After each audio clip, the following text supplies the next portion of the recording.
Olá, bem-vindos ao nosso curso de Finanças Sustentáveis. Essa é a nossa primeira aula dentro do curso de Finanças Sustentáveis, onde vamos fazer uma introdução ao tema.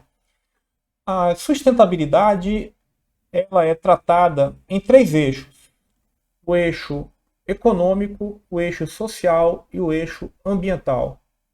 Nós vamos enfatizar ao longo desse curso mais o eixo ambiental e, mais especificamente ainda, vamos focar no eixo do clima.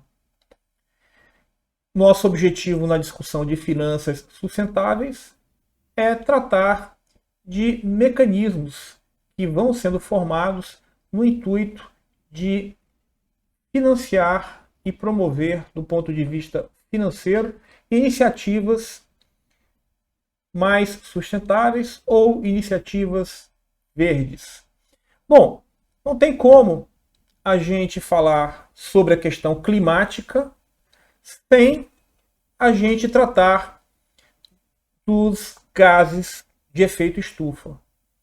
Então, o efeito estufa é aquele efeito que é responsável pelo aquecimento da temperatura da Terra em função de retenção dos raios refletidos do Sol.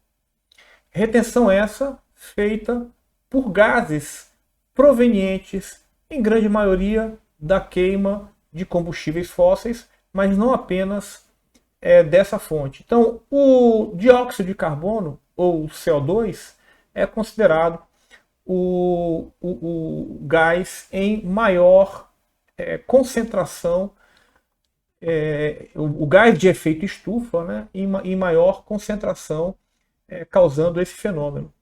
O metano também tem um potencial muito elevado, mas a concentração dele na atmosfera é menor do que a concentração do CO2, embora ele tenha um poder de causar o efeito estufa maior do que o poder do dióxido de carbono. Então a gente tem aí entre os gases, além do dióxido de carbono e do metano, a gente tem o óxido nitroso, o hexafluoreto de enxofre, os hidrofluorcarbonos e os perfluorcarbonos.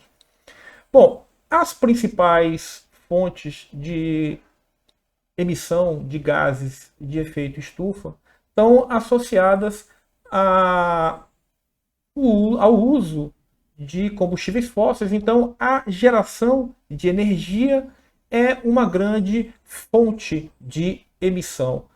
Além disso, o metano, por exemplo, a gente tem como fonte, uma das fontes, né, a fermentação entérica, que é a digestão do gado, por exemplo, na pecuária, as atividades pecuária, né, de pecuária.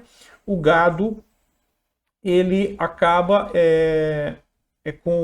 emitindo metano junto com os gases do processo de fermentação na sua digestão.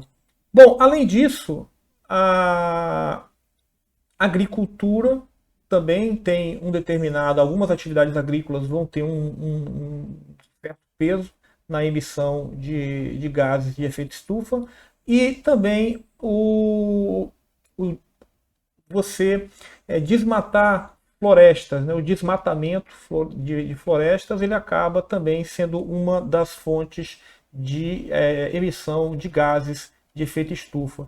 Ora, esses gases, então, que são responsáveis em reter calor e serem responsáveis pelo aumento da temperatura na Terra, esses gases, como vocês podem observar no gráfico acima da concentração de CO2, a gente tem uma evolução em termos de partes por milhão, tá? É uma medida de concentração de gás. Você tem aí uma evolução ao longo dos anos, tá? Uma evolução bastante estabilizada ali, né? Você tem uma taxa de crescimento da concentração de CO2 na atmosfera.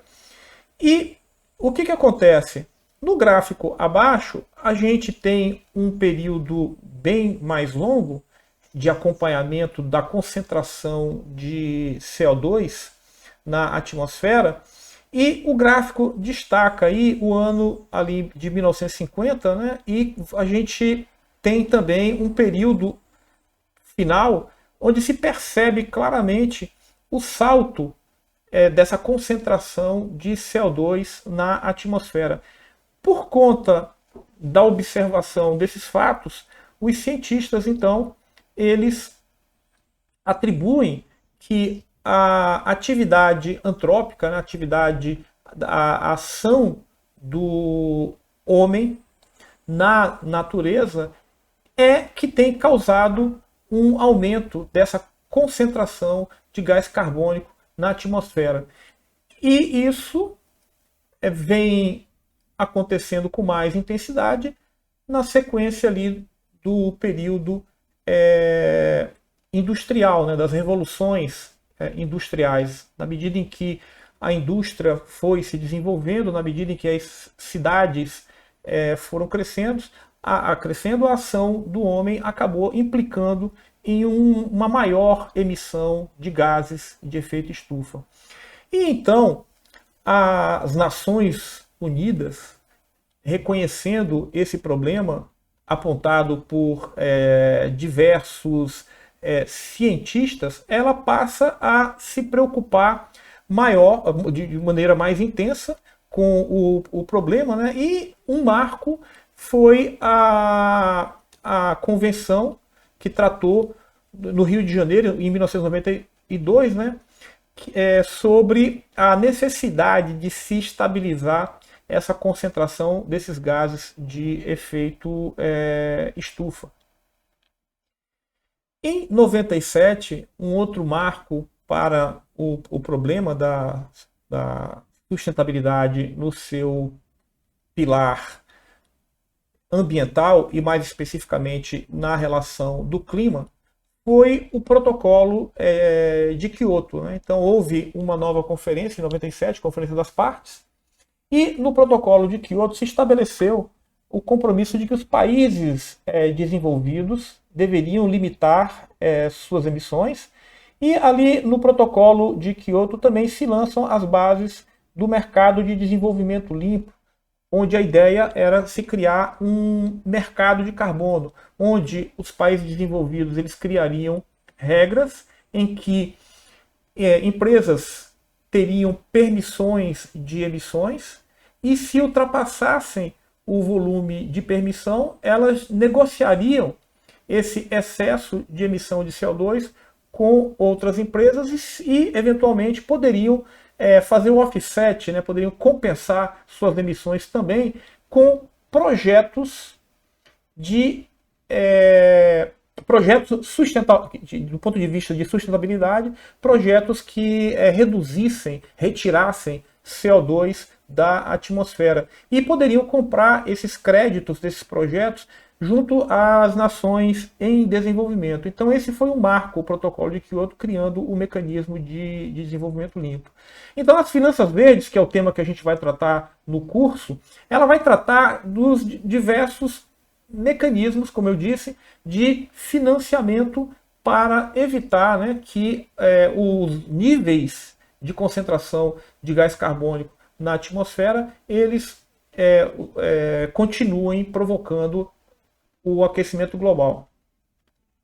Bom, um marco extremamente relevante e mais recente é o de 2015, com o Acordo de Paris, onde se estabeleceu o compromisso de que as nações deveriam envidar esforços para que a temperatura da Terra não aumentasse mais do que 2 graus em relação às temperaturas médias do período pré-industrial. E o acordo também estabelecia que todos os países deveriam apresentar as suas contribuições para esse processo. Não mais apenas as nações desenvolvidas, mas todas as nações deveriam apresentar, as signatárias do Acordo de Paris deveriam apresentar esforços para conter o aumento da temperatura da Terra e manter isso abaixo de 2 graus centígrados, sendo que as nações envidariam esforços para que a temperatura não seja maior do que 1,5 graus. O aumento de temperatura não seja maior do que 1,5 graus em relação ao período pré-industrial. Bom, o que isso significa, então, é que na necessidade de se envidar esforços para se garantir que a temperatura da Terra não suba além dos 2 graus centígrados até o final do século, em relação ao período pré-industrial, o tema passa a ganhar bastante relevância. A pressão agora sobre as nações se intensifica, cobrando que as nações tenham metas de redução. Nesse gráfico aqui, o que a gente pode ver é que se as nações continuassem na mesma pegada de emissão do ano de 2010, essa linha superior que aparece no gráfico, nós teríamos aí uma temperatura que fatalmente ultrapassaria os 2 graus centígrados quando você projetasse isso para 2100. Note que o gráfico na sua parte superior só vai até 2030, no eixo de X. No eixo de X, na parte inferior, o gráfico vai até 2050.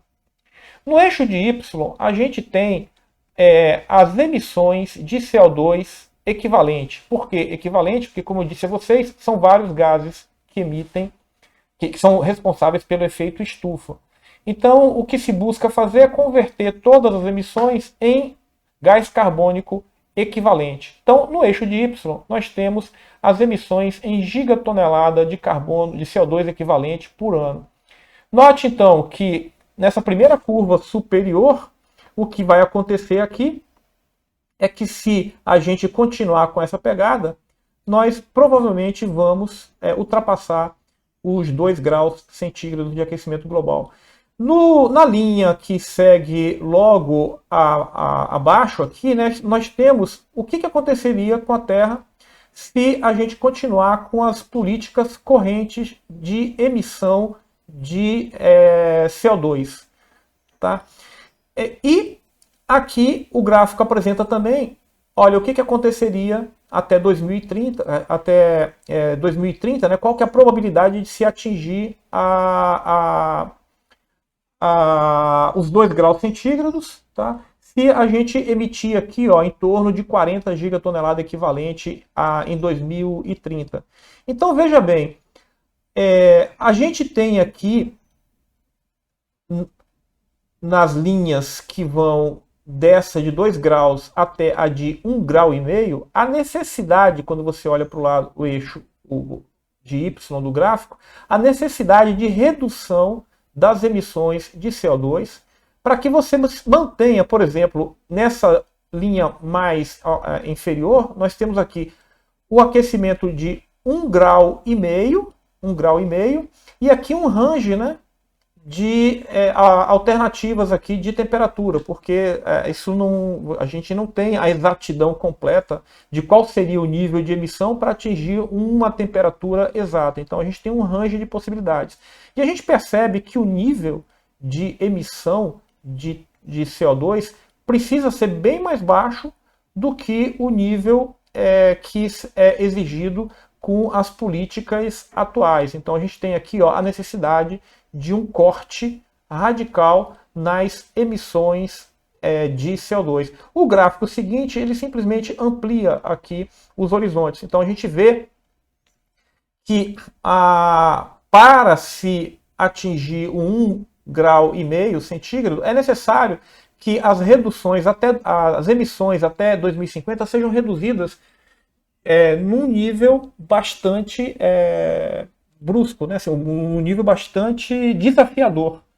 A necessidade de redução de emissão. É por isso que a gente vai encontrar muitas empresas, muitos países colocando que tem como objetivo ficar carbono neutro até 2050. Então o pessoal coloca net zero carbon ou carbono neutro até 2050. Então o desafio é grande. Bom, e por que, que a gente tem que se preocupar com isso? Né? Porque esse aquecimento da temperatura do planeta ele acaba alterando o regime de chuvas, causando o degelo das calotas polares, implicando numa elevação do nível dos oceanos, e o que provavelmente vai alagar algumas áreas litorâneas, né? Você tem um aumento da frequência de eventos extremos, como furacões, tempestades, secas. Então, já se reconhece o tamanho, a dimensão dos problemas que vão acontecer em função das mudanças climáticas. Além, né, dos riscos físicos, muito se discute também sobre os riscos de transição, né? Aquilo que vai acontecer em função de uma nova mudança de paradigma tecnológico para que você atinja aquela situação de emissão líquida zero de carbono. Então, isso vai fazer com que haja a necessidade de políticas de regulação e que acabam representando um risco de transição para as empresas estabelecidas. Então a gente tem os riscos físicos das mudanças climáticas e a gente tem também os riscos de transição, esses riscos que acontecem em função de uma nova mudança de paradigma tecnológico e econômico. Bom, então, por conta dessa discussão toda, né, sobre o clima e, como eu disse a vocês, isso dentro da agenda ambiental, isso acaba então levando à discussão sobre a sustentabilidade ambiental e o crescimento dessas discussões acaba levando, e vem cá, quais seriam as consequências dessas mudanças do ponto de vista social? O que precisa ser feito em termos de mudança, de governança, de regras, para que a gente consiga fugir ou consiga evitar todo esse problema? É daí que surge, então, aquilo que é chamado de fatores ambientais, sociais e de governança, ou fatores ASG, ou em inglês ainda os fatores ESG, Environmental, Social and Governance Factors. Então, as empresas, os países, as organizações vêm discutindo esses aspectos, esses fatores ASG e o impacto, a necessidade de mudanças da sociedade em olhar para esses fatores no intuito de conseguir uma sustentabilidade, e aí a gente volta para o pilar, para os três pilares ali da sustentabilidade, no seu pilar econômico, no seu pilar social e no seu pilar ambiental. Então a gente tem que olhar para esses fatores para poder garantir a sustentabilidade. Bom, e vindo aqui para o caso do Brasil, né? Onde é que estariam assim as grandes exposições para o caso brasileiro? Esse gráfico apresenta as fontes de emissões de CO2 para o Brasil em gigatoneladas ano.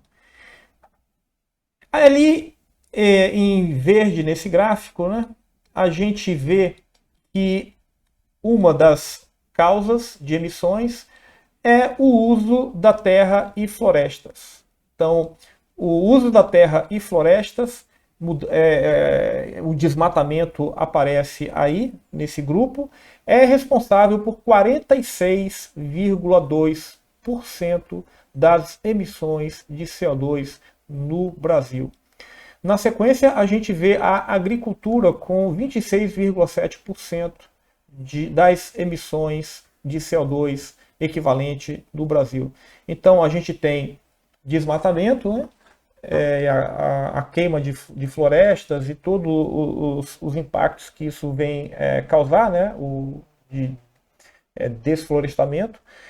Agricultura como a segunda causa e, no caso brasileiro, a energia, diferente de outros países, né, a energia não é o principal fonte de emissão no caso brasileiro. O Brasil tem 18,2% de suas emissões de CO2 tendo como origem a energia. E a energia vai entrar, né, toda a energia que a gente usa na combustão dos veículos e a energia para gerar energia elétrica, né? Então, o Brasil tem uma matriz de energia limpa, a gente vai ver mais à frente. Então, a energia não está entre os maiores problemas do Brasil. O maior problema do Brasil, de fato, está aqui na mudança do uso da terra e de florestas.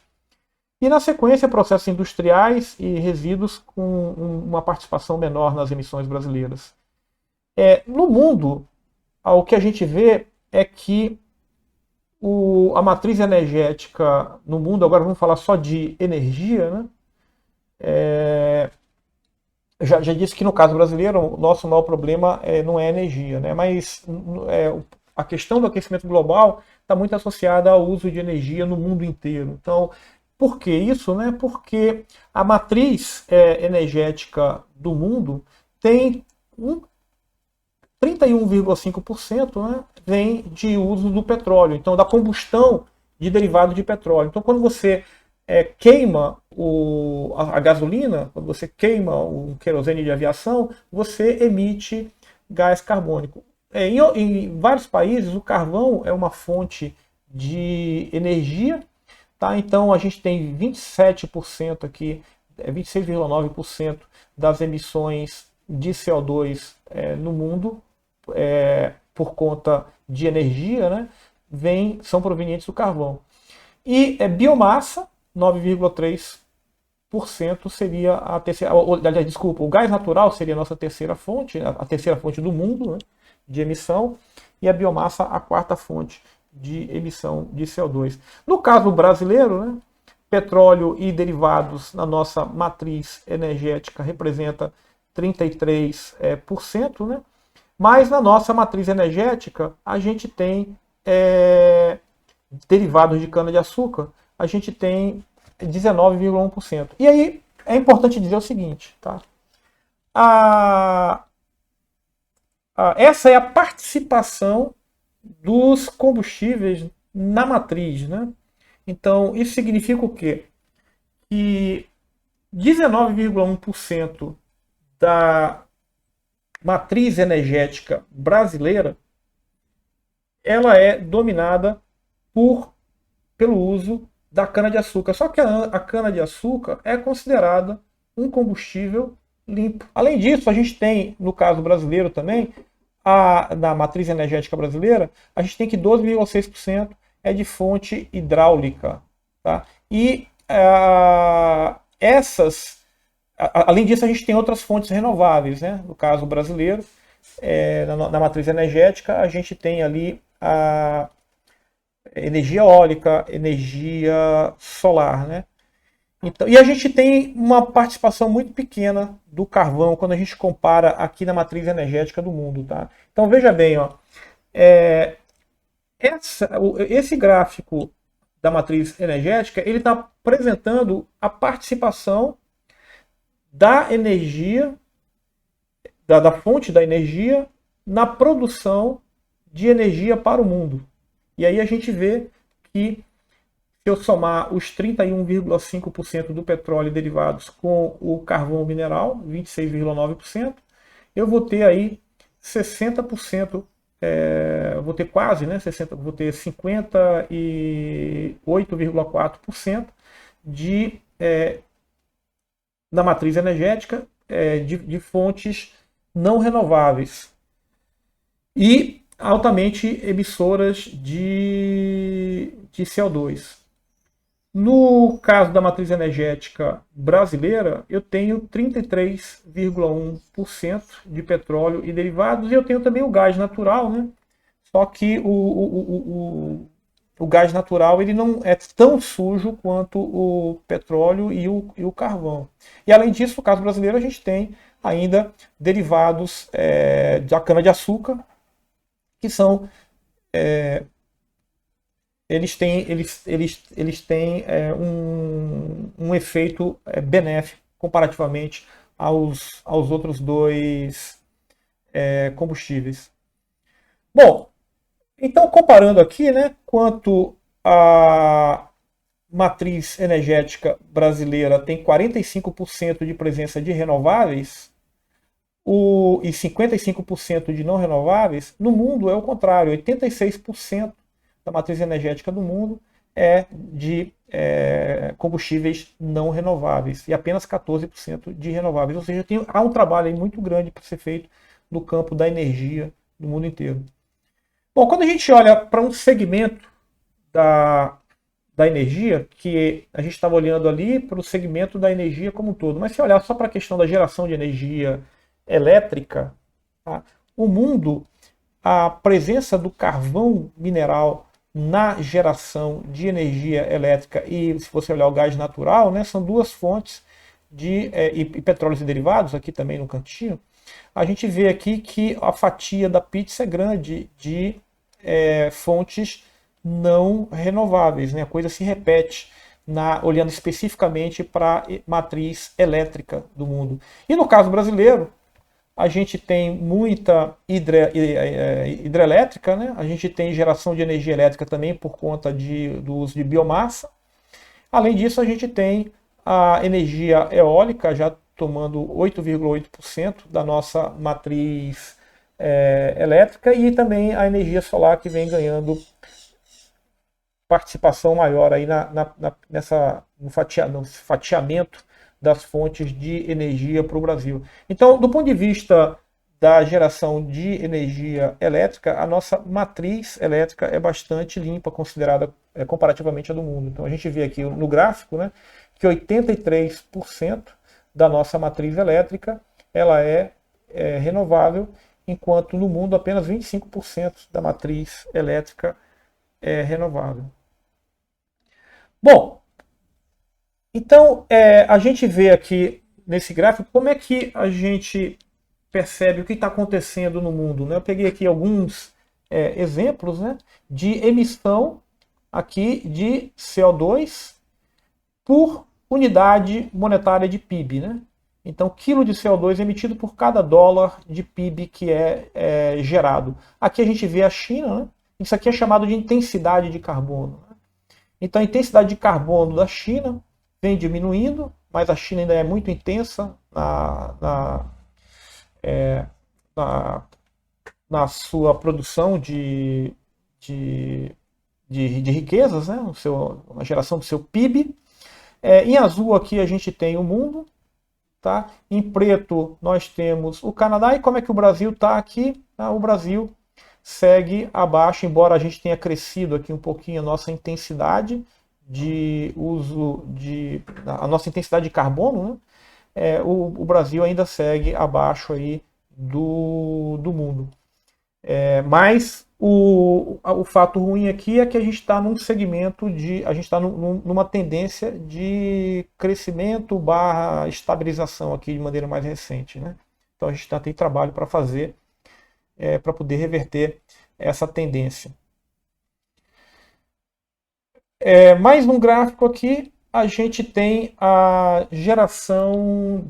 emissão de CO2 per capita. Então, o que acontece? A China, né, que tem uma população acima de 1 bilhão de habitantes, tá? A gente vê aqui também que a China vem num esforço de redução de emissão per capita, né? Desculpa, os Estados Unidos aqui, né, vem num padrão de emissão de redução per capita, e aqui a gente tem a China num padrão de crescimento de emissão per capita. Por quê? A gente percebe que a China é uma nação que vem crescendo, e é importante você comparar os dois gráficos. Enquanto do ponto de vista de eficiência, a China reduz a intensidade de carbono dela, ou seja, emissão por unidade de dólar no PIB, ela vem aumentando o volume de emissão. Por quê? Porque é uma nação que vem crescendo bastante, tem uma população gigantesca para ser inserida no mercado, e é isso que faz com que as emissões dela venham aumentando. A emissão per capita da China vem aumentando, embora você olhe no gráfico também perceba que a emissão per capita da China, comparativamente à emissão per capita dos Estados Unidos, a China ainda está emitindo menos, mas está bem, tá acima da emissão per capita do mundo. Tá? Então, assim como o Brasil precisa se esforçar, né, a mensagem é mais ou menos essa, todos os países, de alguma forma, eles têm que desenvolver esforços para tentar minimizar essas emissões de carbono, e esse esforço todo, ele envolve negociação, esse esforço todo envolve mudança de paradigma tecnológico, e esse esforço todo vai envolver, sim, uma transição econômica. Por conta disso, cada país tem apresentado, né, os seus compromissos, né, de esforços de redução.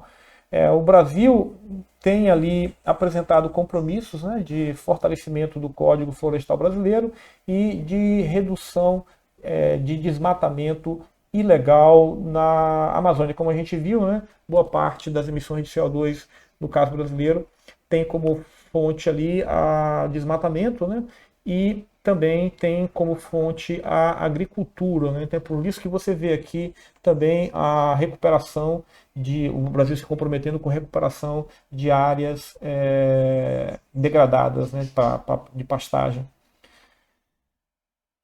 Bom, é isso. Essa é apenas uma introdução ao tema. A gente vai discutir ao longo do curso várias questões que vão surgir em função da necessidade de financiar todos esses esforços que os países precisam empreender. Muito obrigado, encontro vocês na nossa próxima aula.